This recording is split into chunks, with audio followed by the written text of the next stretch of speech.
What is going on, people? We are Tottenham TV here, back again for a Tottenham update, and we are all still basking in the glory of what was an unbelievable weekend in Manchester. Tottenham have a pretty good record in Manchester this season, 7-0 aggregate win. So let's hope we can find some consistency.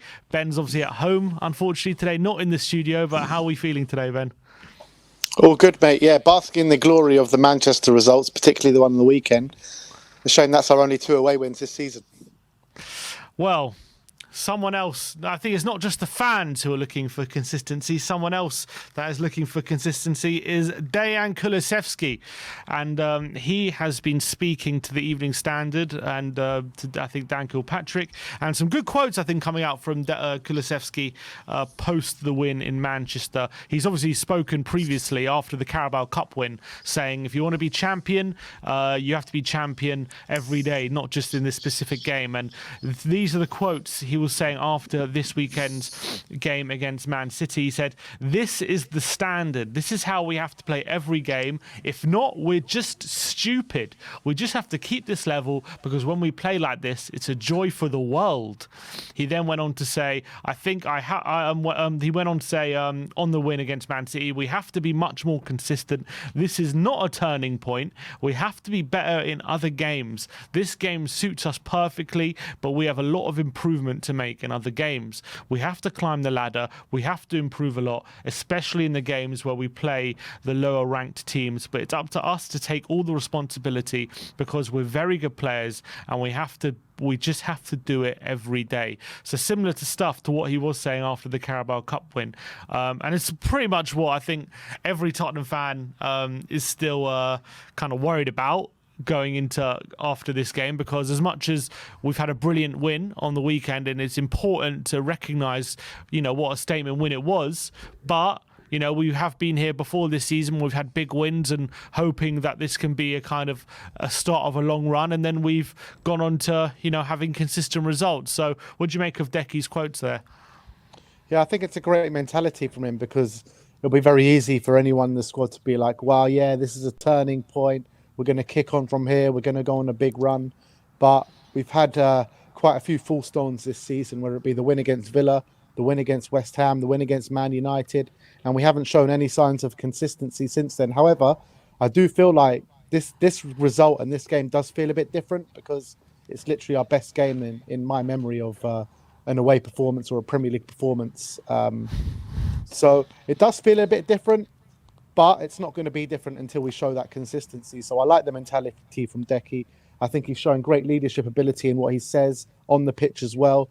And it's not just the squad, Deki needs to look at himself as well. I know he's been fairly consistent this season, but he does seem to save his best performances for the Man U game. And even in the games that we had poor performances against Ipswich and against Crystal Palace, he didn't really turn up those games either. So it's not just him, it's not just the squad, it's everyone involved. So we need to show that sign of consistency. We need to kick on, and it starts on Thursday and carries on at Fulham, and it can't stop until we're there, really.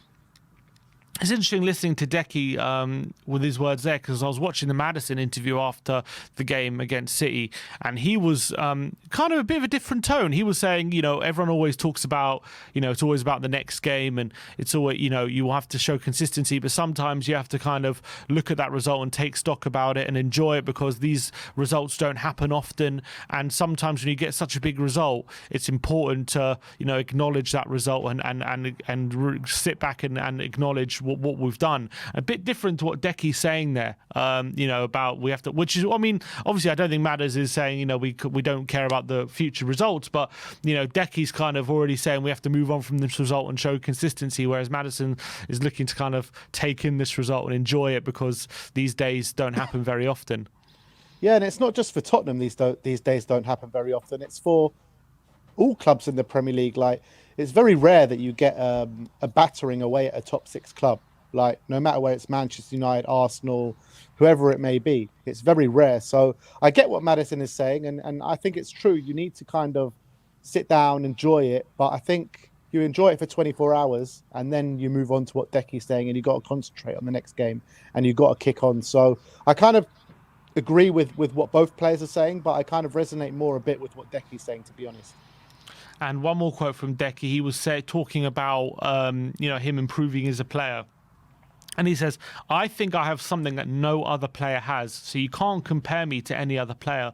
Of course, I watch other players. I take the best stuff from them. But with my engine, with my heart, I don't get tired.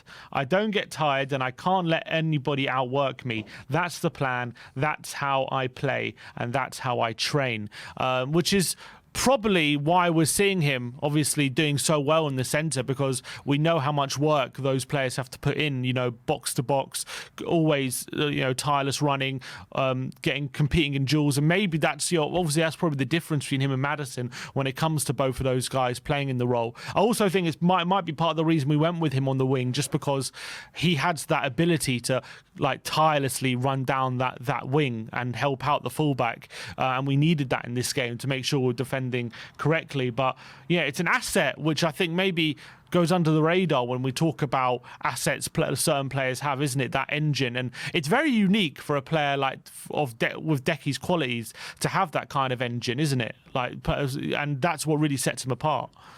Absolutely, the geezer has 3 or 4 lungs, I swear, maybe even 5. He does not stop, and his physical attributes and his traits, they do really stand him apart from anyone in that position. You look at someone like Martin Odegaard, who's very physical, a very good player, but I feel like the physicality that he shows and the physical traits that Deki show are worlds apart. And Odegaard probably has more talent in terms of creating eye through the needle passes and stuff like that, but I think Deki can get to a similar level just because of the work rate he does have. And I'm not saying Odegaard doesn't have a good work rate, because I think he's got an unbelievable work rate, but Deki's just a different beast in that aspect. He really is, and I love everything about him. And you saw even when he went into the 9 in a few certain occasions last season in pre-season, that as well, whatever position he goes in, his work rate sets him apart from the rest, that he can actually do well in any position that you put him in. And I think when you put him in the right wing last season, and I said it wasn't working and everything like that, it's because of the way the right wing role was working. But if you put him on the right wing against Man City, cutting in, I think it worked a treat. He says he doesn't get tired.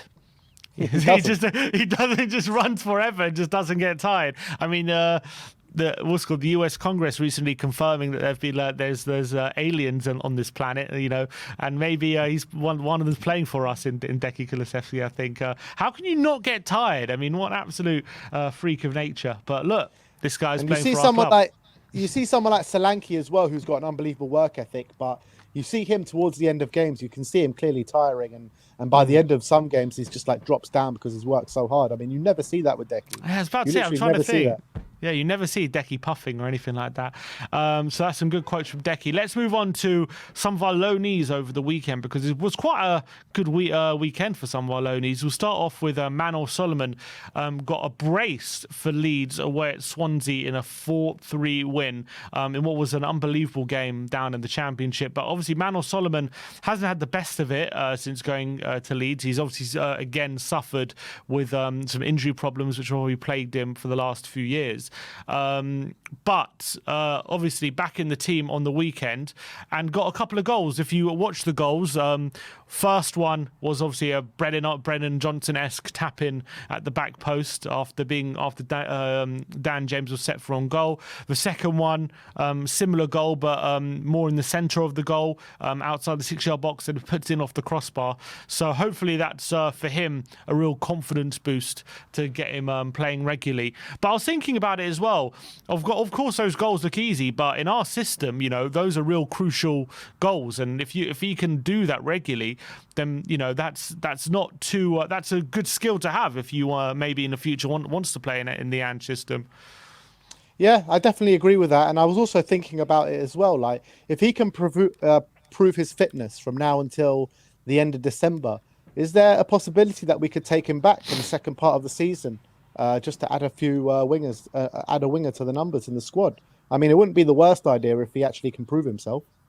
Yeah, I don't know what the recall would be. I don't know. I'm assuming because if Leeds have paid for him, then I doubt we can recall him. But if we can, I reckon it should be an option just to at least assess in January. Although at this moment in time, it does look like there's no evidence that Werner's loan is going to be cut short or anything. So we are still going to have him. Yeah, obviously, Min-hyuk, who we are going to talk about in a bit, he's coming into the team, and we're going to have to see him as well. So obviously, with Odegaard and Richarlison still long-term injuries, I think it's something to consider, but I think it's unlikely. I think it's unlikely we're even able to. You know, I was reading a report on this game as well, just to look at what they're saying about Manor. And they were saying some of the words that they were using to describe him, some said outstanding and unplayable on the day, which is great to hear, because you saw in the early stage of his Leeds loan, like, he wasn't getting any good reviews on any of his performances whatsoever.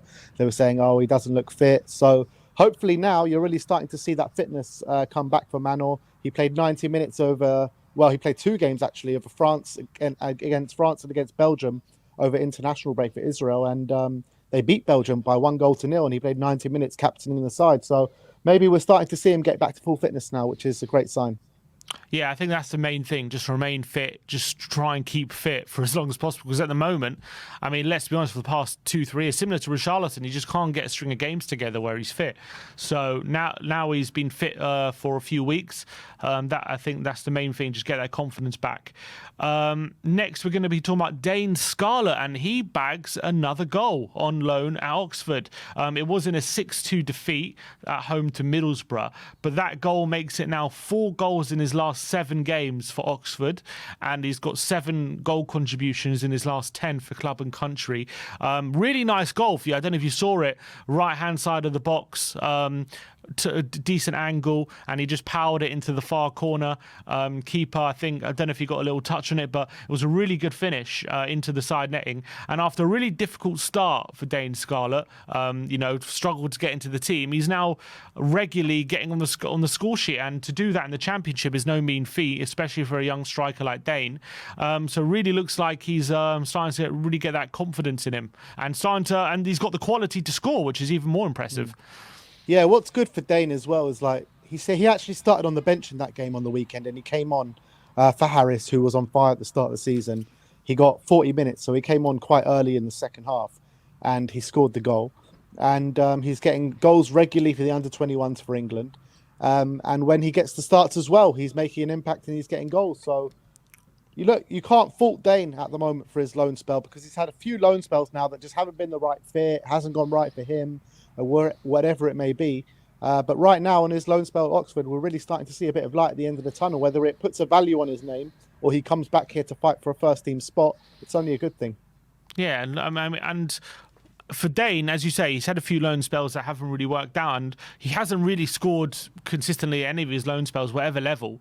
So to do it to come into a Championship team, who they're currently 18th in the Championship, and to be scoring, 4 in his last 7, that for me tells me that he's doing something right and things are really working out. And I think that tells me that the loan spell is definitely turned around for him, and let's hope he can continue to score these goals, because I think hopefully down the line he can be a future option for us. We'll have to wait and see. Obviously we do have Will Lancashire here. We got obviously Solanke's starting, Richarlison's injured, but there's always been a lot of excitement about Dane Scarlett, and he's been the forgotten man after some poor loan spells. And also, let's not forget, was it this pre-season or was it last pre-season he's had a couple of goals? He got a couple of goals, didn't he, in this pre-season? Do you not remember? We were in Korea watching the open training. We were like, wow, Dane Scarlett looks like one of the best finishers that we've got. Like, the finishing that he was showing in that open training was absolutely brilliant. And that's something that Jose Mourinho used to talk about, saying how good his finishing is, Diamond Dane and all that. Scored against QPR in pre-season, yeah. Yeah, for us. So, look, I think Dane will make it as a professional footballer. Whether he makes it at Tottenham is a different story, but he's definitely going in the right direction, that's for sure. Yeah, I'm just saying there's a lot of question marks after his loan spells, but he's proving it now at a good level, Championship, that he can score goals. So that's really, really good for him and will be really good for his confidence. And then you kind of think as well that he's older than he is, but he's still only 20, because he's been around for so long. Like, he's been around since he was 16. People have been speaking about him. Made his debut at 16, didn't he? Yeah, well, Jose gave him his debut, and everyone's been talking about him since then. So, like, in my mind, and maybe in other people's mind, you think he's a lot older than 20, but he's still very young. definitely. So let's hope he keeps going from strength to strength. He's on really good form at the moment.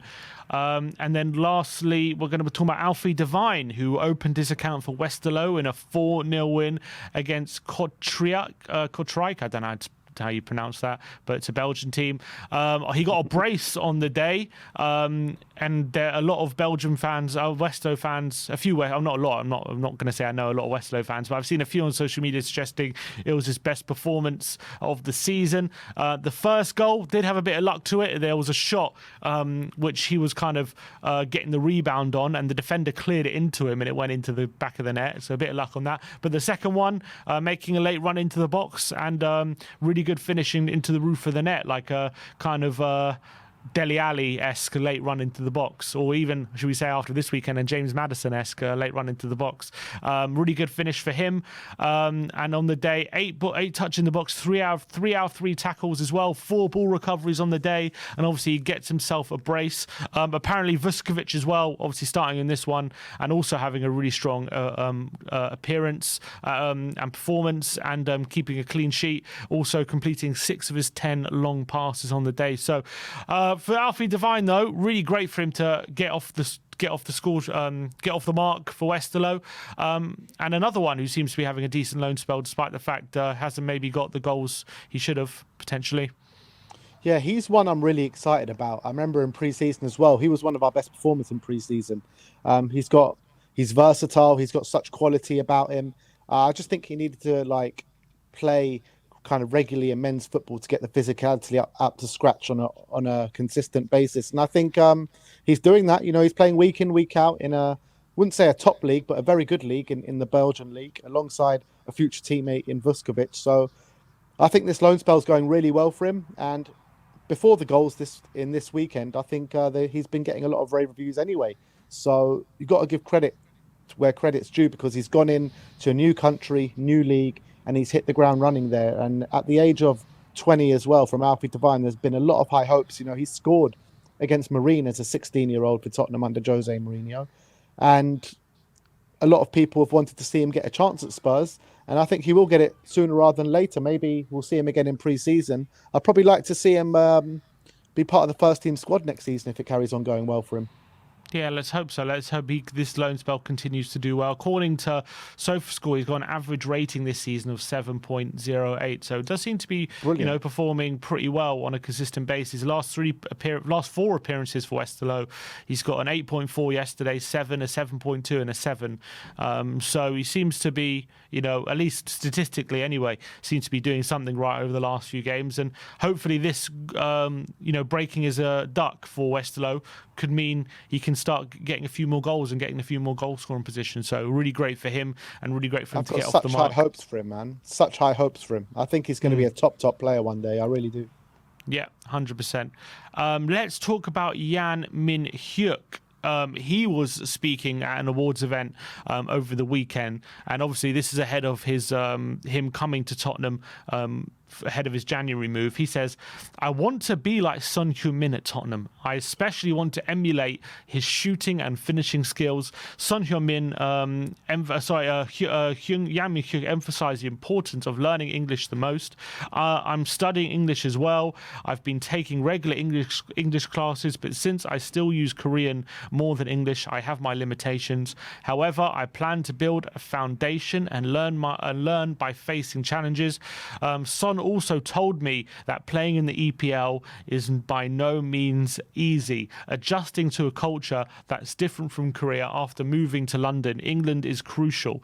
I want to adapt to Tottenham quickly and play in matches as soon as possible." So Jan is definitely thinking about coming to Spurs and start getting into the team. He's not doesn't sound like he's thinking about getting on loan. Obviously, he got nominated for Player of the Year in the K-League after scoring 12 goals and getting 6 assists as an 18-year-old.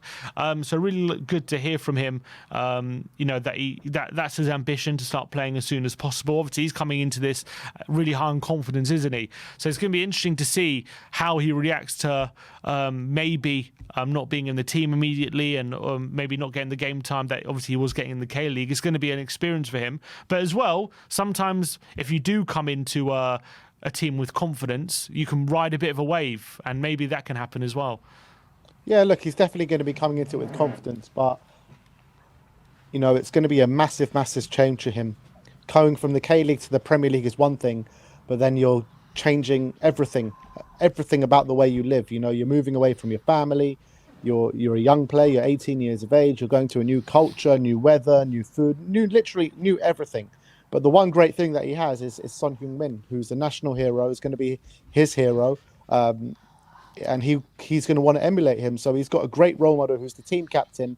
And if he sticks by his side and follows his way, then he will be a good player for Spurs. So I think there's no better person than to have at the club than Sonny, than to really guide him through that period. He says he wants to emulate Sonny's shooting and finishing skills. So it's not a bad player to emulate. He did get 12 goals this season. Who doesn't? Yeah, I think of most forwards in the world, let alone young Koreans want to emulate Sonny's shooting skills. But he did get 12 goals in the K-League this season, so clearly he's got some shooting ability. And the goal he scored on the weekend, he scored a nice finish on the weekend, if you saw that. A good finish into the far post. So let's hope Sonny can really bring that out of him. All right, let's move on to some transfer news now. We're talking about Brahim Diaz. According to Fijahez, Liverpool, Arsenal and Tottenham all have offers already on the table for as they compete for the signing of Brahim Diaz from Real Madrid. Obviously, I don't know how reliable the source is, but in terms of Brahim Diaz, he's a player this season who hasn't really had too much of a look in for Real Madrid, only made 3 appearances, but he has been a player who, even for Madrid and when he was definitely out on loan for AC Milan, proved what a good player he can be. He got 14 goal contributions last season for Real Madrid, and I thought when he was on loan at AC Milan, he convinced Madrid to bring him back because he was being so good for them. Can play either in the number 10 or can play on the right wing. A very good dribbler as well. Bit of like a little nippier version of like how Kulusevski likes to play that right wing position. What do you think about him? Do you think he could be someone who could really help competition for Brendan on that right hand side? Yeah, I think he would provide good competition for Brendan on the right hand side. I question how much he's going to cost. I know he's not playing too much at Real Madrid at the moment, but he's still a player with a high value. I think you're probably looking at 40 to 50 million for someone like Brahim Diaz. Something else that's interested me as well, he just recently switched his national team alliance from Spain after having a cap to Morocco, and he is absolutely smashing it for the national team. I think he's played 8 games and got 7 goals or something in his first opening games there for him. So I like him. He definitely knows where the back of the net is. He's definitely got quality about him. It's just a question of, you're looking at the teams who else are interested. Can we get in ahead of them? I do question that. They're saying Liverpool, Arsenal and Tottenham. Well, with Liverpool, I mean, there's a lot of rumours flying around about Salah at the moment after his interview. So, I mean, I don't know if they're going to replace him with Diaz, but look, I don't even know if we're actually interested. I mean, are Arsenal going to spend big money on him? I don't know. I think I can understand him wanting to leave Madrid because he's not only is he behind all the superstars, but you also got Gula, who's now getting more game time than him as well. He started the other week, so he's probably thinking, I probably need to move on from this. I think he would really suit Ange's system because he's a very good dribbler. I can see here he completes 3 dribbles a game, which is in the 95th percentile. So clearly he's someone who's very good at taking people on, and that's something we could use, especially on the right wing. We don't even really have a player like that. So I think he offers something different to Brendan on that side, which could really be beneficial to us. And he also grew up in England, if I'm not mistaken, wasn't he, in the Man City Academy? Because I think Man City Academy bought him off the Malaga Academy, and then he kind of made through the ranks there. I'm not sure if he ever had an appearance for Man City, but you see so many of these players, don't you? Pedro Porro was another one of them that come through the Man City Academy and make a big name for themselves elsewhere. Yeah, it says here he played 5 games for Man City in their Centurions campaign in 17-18, but then moved to Madrid. Obviously spent 3 years out at AC Milan as well, where if you remember, he knocked us out the Champions League, where he scored at the San Siro, and we ended up losing 1-0. So he did score that goal. So, but he's a very good player. I'd be very interested in... I'd be very interested to see what if we could bring him in, if the interest is genuine. But I don't know, it's only for Jahez. They seem to be linking us with everyone. Next up, we're going to be talking about Devine Rensch of Ajax. Let me just get that up. 1 sec. I've lost it now. Where is it? Apologies. According to Dario AS, Barcelona have joined Liverpool and Tottenham in the race to sign fullback Devine Rensch from Ajax, a 21-year-old Dutch fullback. Obviously, Ajax do have a tendency of developing technical, very high-quality fullbacks. Obviously, you've got Timber right now at Arsenal, who's played fullback, and Mazraoui at Man United. There's obviously Lisandro Martinez as well. There's, they're very good at developing these young players, and he looks like to be the next in line. Devine Rensch. It does predominantly play at right back, but has also played a lot of games throughout his career at centre back. He is quite a tall defender as well. So, do you think there's any chance we bring him in? You know what's interesting about Devine Rensch? I think his contract's up at the end of the season, which is a really interesting prospect. I don't know what's going on with Jed Spence. He is a player that has played a handful of games at left back as well, so I believe he can play all across the back line. A very versatile defender in Devine Rensch. And from what I know about him, he's very good on the ball. He's got a lot of pace. He's really good going forward. I'm not so sure what he's like in his defensive capabilities, but I know he's a very offensive player, and he'll definitely suit what kind of Ange is wanting to do, in my opinion. With him and his contract being up at the end of the season, I think it's something Spurs should definitely be looking at. It depends on what they want to do with Jed Spence at the end of the day. Jed Spence ain't really getting a look in. He's not in the European squad. I'm not sure what the plan is for him. Is the plan to sell him in the summer and bring in someone else? If the plan is to sell him, then we could do a lot worse than Devine Rensch. I mean, if you get some money in for Jed Spence and sell Devine Rensch, and then get Devine Rensch on a free, I think that's a good bit of business. But I would like to have maybe both of them in, and both of them can fill in at left back and right back. But I was years ago, like a good 3-4 years ago, I bought him on Football Manager as like a 16, 17-year-old, and he turned into like one of the best fullbacks in the world. Well, that's enough evidence for me, I think. Get him in. Also, I guess, if anything is happening with Porro, it will be a good idea to kind of have a backup option, and maybe he could be someone we look at if Porro is kind of swayed by Real Madrid. So that could be interesting.